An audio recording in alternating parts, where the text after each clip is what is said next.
Hola, mi nombre es Enzo de la Cierta, yo soy estudiante del quinto año de Medicina de la Universidad de Carabobo del Hospital Central o Ciudad Hospitalaria Enrique Tejera. En estos momentos voy a hablarles sobre algunas complicaciones tardías de la fractura. Para empezar con este tema voy a hablar sobre la necrosis avascular, la cual vamos a definir como la muerte del hueso o sus células y médula ósea por un proceso isquémico. Esto tiene algunos sinónimos u otras maneras de decirlo que podría ser el término necrosis ósea, que lo vamos a usar cuando la isquemia ocurre en zonas epifisiales del hueso. Cuando ocurre en zonas de metáfisis o diáfisis podemos llamarlo como infarto óseo, y cuando ocurre en el hueso en crecimiento lo vamos a llamar osteocondrosis. La patogenia de esta enfermedad está dada por tres mecanismos y en tres fases. Los mecanismos por los cuales puede ocurrir es por isquemia, por toxicidad directa celular o por alteración de los mecanismos de diferenciación de las células madre mesenquimales, que es esta tablita que tenemos de este lado, del lado izquierdo de la pantalla. La isquemia puede ocurrir tanto por disrupción vascular como compresión vascular, eh, oclusión intravascular por trombos, por embolias grasosas, embolias gaseosas, por aumento de los niveles de anticuerpos anticardiolipina. También puede ocurrir por toxicidad directa celular. Esto va a estar dado por fármacos o radioterapia. Y otro mecanismo por el cual puede ocurrir esto es por alteración de los mecanismos de diferenciación de las células madre mesenquimales, que es por aumento de la adipogénesis, porque se altere la osteogénesis, por el uso de alcohol prolongado o el uso de corticosteroides. Las fases en las que ocurre esto es que vamos a tener primero una fase de necrosis o fase patológica, que es cuando ocurre la éstasis venosa y la oclusión arterial, por lo que va a ocurrir una necrosis de la médula y muerte de las células óseas, como en el caso de los osteocitos. Posteriormente vamos a entrar en una fase de reparación o la fase fisiológica, que es la respuesta normal del organismo, eh, donde va a haber un aumento de la densidad y aumento de los factores de crecimiento para recuperar el daño ocurrido. Y por último vamos a entrar en una fase mecánica, que es cuando hay una reparación tardía o una falla en la fase de reparación. Puede haber fragmentación subcondral y todo esto va a derivar en un colapso articular. El diagnóstico de esta enfermedad va a ser principalmente clínico, que va a ser por un cuadro de dolor de mayor o menor grado dependiendo del umbral del paciente, con cierto grado de limitación funcional, lo cual nos va a generar una cierta sospecha, y por supuesto en caso de que haya el antecedente traumático previo, pues nos indicaría o nos orientaría más en este diagnóstico. Se podría hacer radiología convencional, donde se observarían cambios en la densidad ósea en los estados tardíos de la necrosis. Se podría hacer tomografía en fases iniciales únicamente. Se podría hacer gammagrafía isotópica con tecnesio 99, en la cual sería positivo porque habría aumento de la vascularización, una neovascularización. Y la resonancia magnética es la técnica de elección porque es la que nos va a permitir observar el daño real del hueso y los tejidos circundantes. Pues acá tenemos una imagen donde podemos observar en nuestro lado izquierdo una resonancia magnética donde se observa necrosis avascular y fragmentación de la zona necrosada en la cabeza humeral. Y del lado derecho tenemos una rayos X donde también se puede observar hacia la zona más superior lo que sería la fase de fragmentación y colapso articular. El tratamiento lo vamos a dividir como en dos etapas, en una fase precolapso y una fase de colapso. En la fase de precolapso podemos utilizar 6 medidas, entre las cuales destacan la utilización de oxígeno hiperbárico, el cual debe estar indicado durante múltiples sesiones para poder obtener éxito. Hay que hacer restricción de cargas para evitar la fase mecánica o la fase de colapso articular en nuestro paciente. Se pueden utilizar ondas de choque extracorpóreas, las cuales van a provocar un aumento de los factores de crecimiento, y de esta manera se podría como mejorar la irrigación de este hueso. Se pueden utilizar campos electromagnéticos y terapia génica, que son estudios que todavía se encuentran en discusión.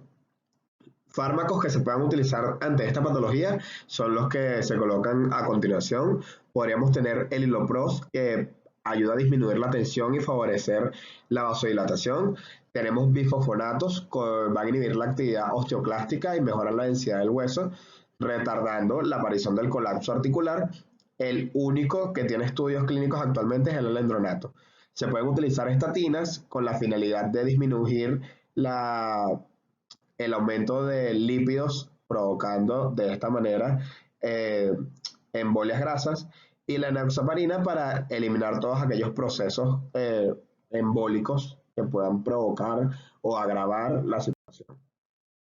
En la fase precolapso también pueden aplicarse técnicas quirúrgicas como entre las cuales resaltan las perforaciones con o sin injertos, en las cuales van a labrar con una trefina una o varias perforaciones en la zona necrótica para disminuir la presión intraósea y así promover la revascularización de la zona. Y se pueden realizar osteotomías con la finalidad de descargar la zona necrótica y trasladar la carga a una zona sana para disminuir la presión intraósea y de esta manera garantizar la revascularización. Cuando ya estamos en fase de colapso, el único tratamiento actualmente probado es el tratamiento quirúrgico, en el cual se hace sustitución con prótesis. Finalizado el tema de la necrosis vascular, vamos a hablar de nuestra siguiente complicación, que es la artrosis. Vamos a definir la artrosis como una enfermedad degenerativa articular, aunque en este punto lo estamos viendo como una complicación de las fracturas. Está caracterizada por erosiones del cartílago articular, hipertrofia ósea, esclerosis subcondral, alteraciones bioquímicas y morfológicas en la membrana sinovial y la cápsula articular. Esta artrosis se puede dividir en dos grupos, que es una artrosis primaria y una secundaria. La primaria es la más frecuente y es aquella que no tiene un factor desencadenante claro. Y la secundaria que está por factores metabólicos, anatómicos, secuelas de artropatías y en este caso como secundario a un trauma o una fractura. Pues la clínica de la artrosis es bastante característica y florida. O sea, vamos a ver que los pacientes van a presentar dolor articular insidioso, que está mal localizado y que empeora con la actividad física, como por ejemplo caminar o subir escaleras. Van a tener rigidez matutina de al menos 30 minutos de duración. Pueden tener crujido articular en los movimientos. En algunos casos pueden haber deformidad ósea por crecimientos de tejidos periarticulares en casos bastante avanzados. Va a haber mala alineación de los ejes de los miembros y cuando se haga la palpación esto va a despertar mucho dolor en el paciente. Tenemos estas tres variables que son como las más frecuentes o en las cuales más se presenta la artrosis, que es las manos, las caderas y las rodillas. La artrosis de manos es la más frecuente y hay que diferenciarla de la artritis reumatoide. Hay una afectación simétrica de las articulaciones interfalángicas proximales y distales, con aparición de unos nódulos que se llaman nódulos de Bouchard y nódulos de Everdeen. Hay afección de la articulación trapecio metacarpiana como la principal. La artrosis de cadera va a provocar un dolor bien característico en la ingle o la región anterolateral del muslo. Esto se puede irradiar incluso hasta la zona posterior, llegando hasta la zona poplitea.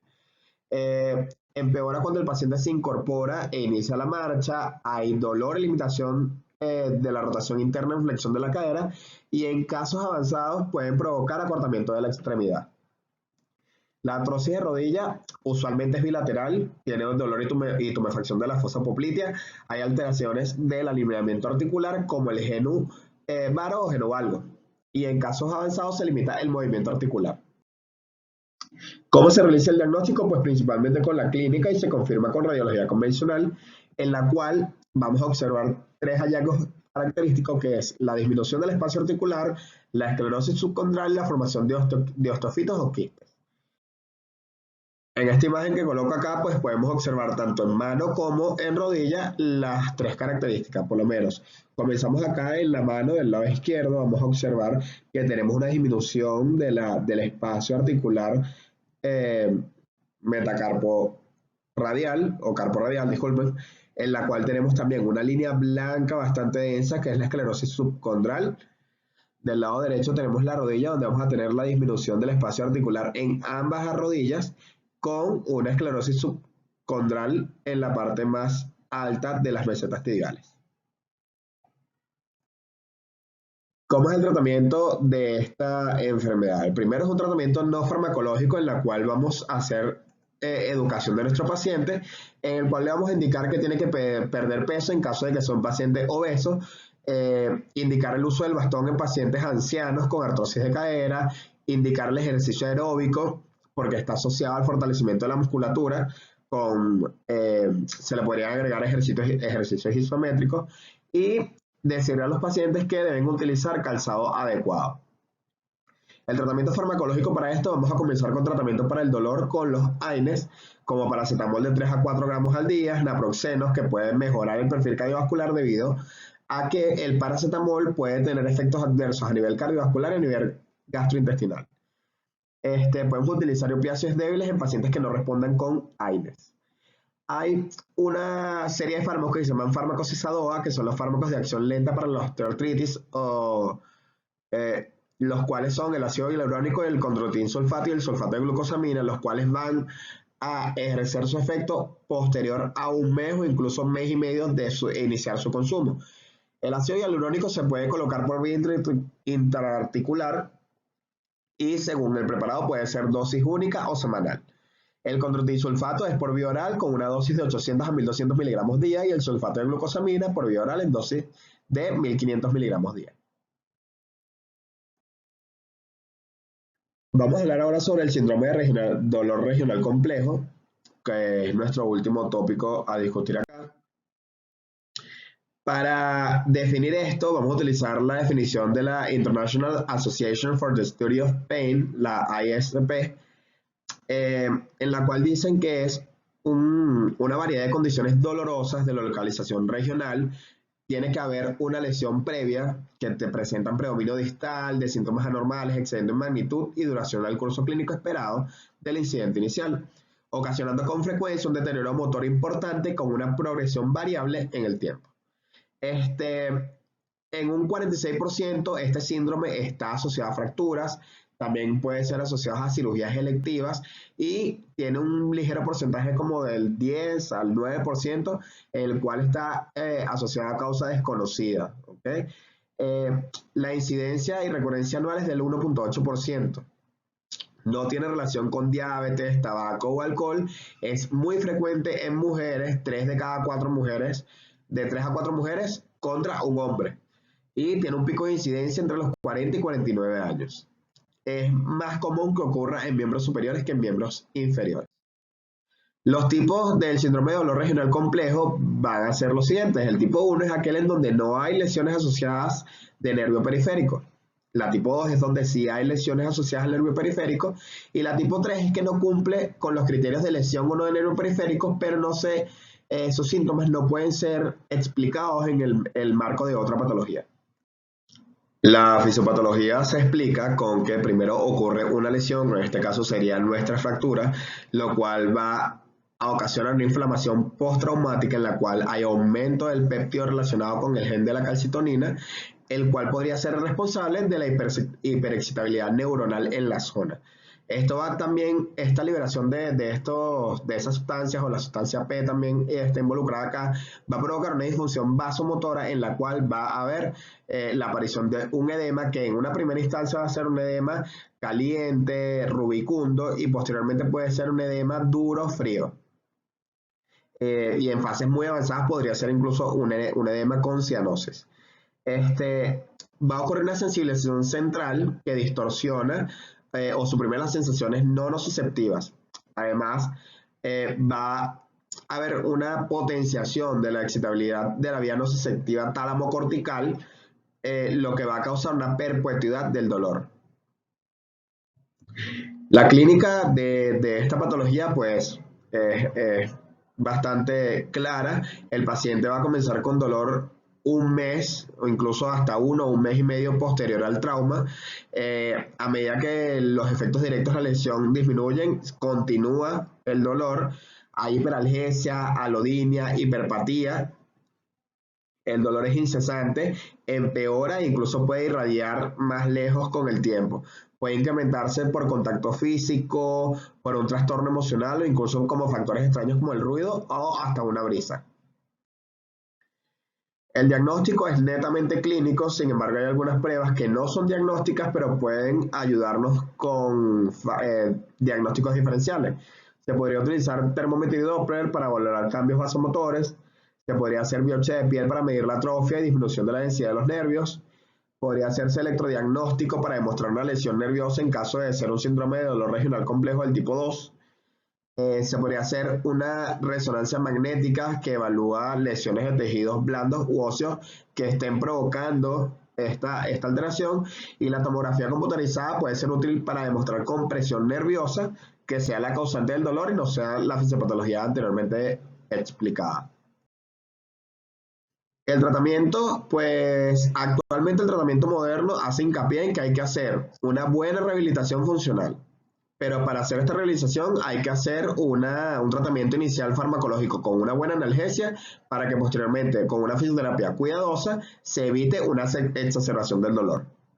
Los fármacos que pueden ser utilizados son los fármacos anticomisales y antidepresivos como la pregabalina, la gabapentina, los antidepresivos tricíclicos, la carbamazepina y la clonidina. En etapas muy tempranas podemos comenzar a administrar vitamina C vía oral o intramuscular. Se pueden utilizar calcitonina, bifosfonatos, corticoides e inmunoglobulinas para aliviar el dolor óseo neuropático. Se pueden utilizar AINES, aunque no están recomendados en el síndrome de dolor regional complejo del tipo 1. Se pueden utilizar opiáceos como segunda o tercera línea de tratamiento. La ketamina se puede usar como analgesia, sin embargo, no tiene apoyo en las pruebas que se han realizado. Y la toxina botulínica no se utiliza para el dolor, sino que puede ser utilizado para la distonía ocasionada por la sección del nervio. Eh, También existe tratamiento intervencionista en donde se pueden hacer bloqueos regionales, como los braquiales y espinales. El nivel de evidencia de esto es un nivel número 4, o sea que es bastante aprobado. Se podrían utilizar bloqueos simpáticos, se podrían hacer estimulaciones del ganglio de la raíz dorsal o incluso podemos hacer terapia de neuroestimulación. En cuanto al tratamiento quirúrgico, es bastante limitado y peligroso. Se considera si la causa del dolor es por compresión nerviosa o por alguna patología que pueda ser resuelta de manera quirúrgica. Hay pacientes en los cuales se considera la amputación, sin embargo debe ser abordado con cautela porque el alivio de los síntomas es bastante raro, incluso impredecible, con alta tasa de recidiva, incluso con complicaciones como miembro fantasma. Bueno, esta es la ponencia sobre las complicaciones tardías de fracturas. Muchas gracias. Mi nombre es Enzo de la Cierta, estudiante de quinto año de la Universidad de Carabobo.